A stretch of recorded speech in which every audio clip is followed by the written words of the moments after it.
سرخ شیطان سے آہنی دوست تک گرم پانیوں کی سیاست۔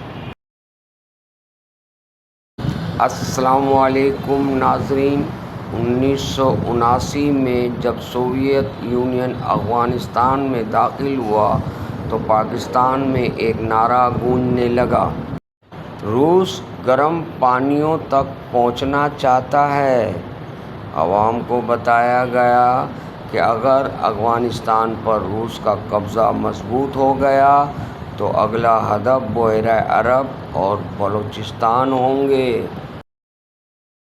لیکن وقت کے ساتھ سامنے آنے والی دستاویزات نے بتایا کہ معاملہ اتنا سادہ نہیں تھا۔ سوویت یونین کے اپنے سیکیورٹی خدشات، افغانستان کی سیاسی صورتحال اور سرد جنگ کی کشمکش بھی اس فیصلے کے اہم عوامل تھے۔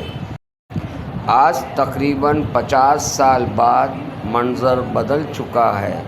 وہی بحیرہ عرب، وہی بلوچستان اور وہی گرم پانی، مگر اب روس نہیں بلکہ چین موضوع بحث ہے۔ گوادر بندرگاہ اور سی پیک کو چین اپنی عالمی تجارتی حکمت عملی کا ایک اہم حصہ سمجھتا ہے۔ دلچسپ سوال یہ ہے کہ جو گرم پانی کل خطرہ تھے، آج وہ دوستی اور ترقی کی علامت کیوں سمجھے جاتے ہیں؟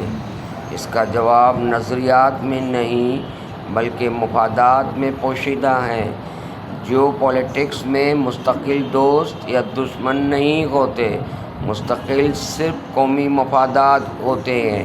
بعض ماہرین گوادر کو معاشی ترقی کا دروازہ قرار دیتے ہیں، جبکہ ناقدین اسے چین کی طویل مدتی اسٹریٹجک حکمت عملی کا حصہ سمجھتے ہیں۔